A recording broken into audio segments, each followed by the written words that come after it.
He didn't start out strong. He wasn't the fastest, wasn't the boldest. Didn't walk into the gym with fire in his eyes or confidence in his voice. He walked in with bruises, not from fights, but from life. Bullied, ignored, underestimated. The kind of kid people looked through, not at. But something inside him was restless. A quiet need, not to prove something to the world, but to finally believe in himself. He didn't dream of fame. He didn't crave respect. All he wanted was to stop feeling powerless. So he stepped into the ring, trembling, unsure, but willing. Willing to try, willing to learn, willing to get hit and still stand up. And that's what made him different. Because most people only train until it hurts. He trained until it changed him. He didn't talk big. He just kept showing up. While others doubted him, while his body ached, while fear sat heavy in his chest, he kept moving forward. Because it wasn't about being the best. It was about becoming better than who he was yesterday. And from that moment on, he made a silent promise to himself. You can knock me down, but you will never keep me there. They said he didn't have it. No power, no form, no presence.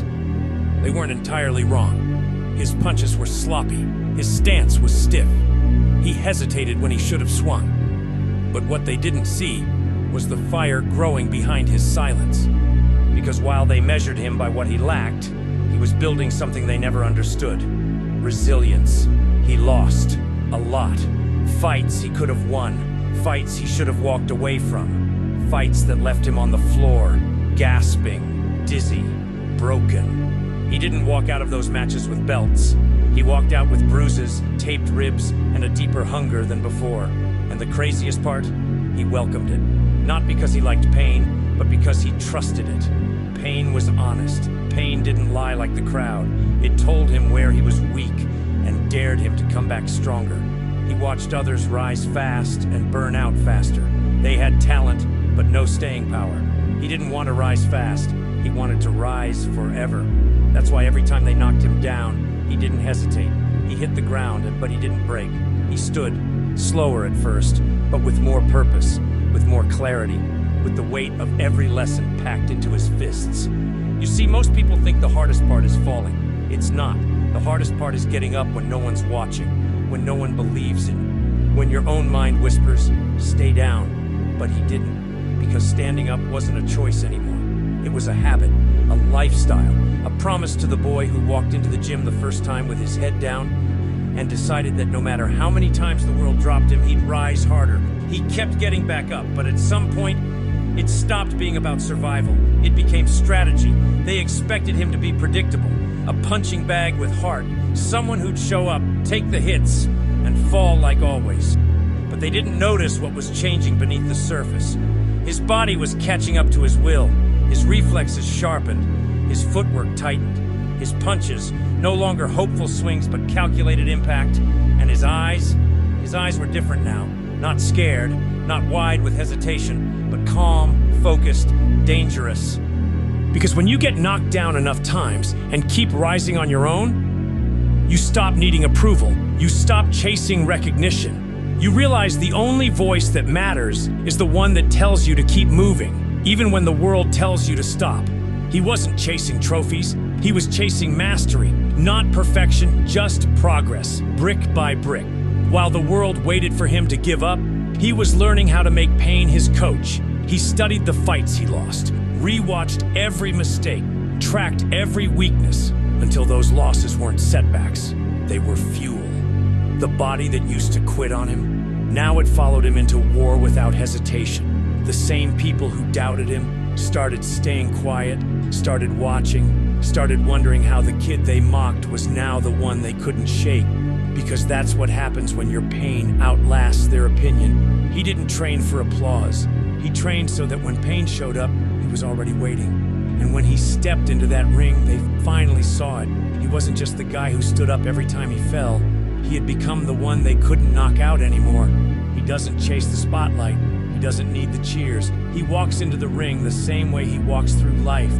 Focused, quiet, unmoved. Because this was never about showing off. It was about showing up. Every fall made him sharper. Every loss made him hungrier. And every time he hit the ground, he came back different. They used to ask, why does he keep getting up? Now they ask, how does he keep standing? But the answer never changed. He made a promise, not to win, not to be great, just to never quit on himself. Because when you've tasted what it feels like to be powerless, you fight harder to never feel that again. He used to stand up because he had something to prove. Now he stands because it's who he is. The scars, he earned them. The silence, he built it. The strength, he bled for it. And every time he stands tall after being knocked down, he's not just rising for the fight. He's rising for every version of himself that refused to stay down. So no, he wasn't the most talented, wasn't the fastest, didn't come from greatness, but he chose to rise anyway. Over and over again, they knocked him down, but they never knocked him out. And now, he doesn't fear the fall because he knows he always gets back up. You see, this was never just about fighting. It was never just about fists or footwork or knockouts. It was about identity, about becoming the kind of person who doesn't fold when it hurts, who doesn't run when things fall apart, who doesn't stay down, no matter how many times he's dropped. He didn't win because he was born for this. He won because he refused to leave unfinished business behind. Because every time life said, stay down, he said, not yet. And now, they can say whatever they want. That he wasn't the strongest, that he wasn't the fastest, that he should have quit years ago. But they'll never be able to say he gave up. They'll never be able to say he stayed down, because he built something more dangerous than strength. He built character, he built grit, he built a mind that bends but never breaks. So if you're watching this, wondering if you can do it, if you can come back from the pain, from the doubt, from the silence, yes, you can. But only if you decide right now, no matter how many times you fall, you will stand up one more time. That's how he made it. That's how you will too. They knocked him down, but they never knocked him out, and they never will.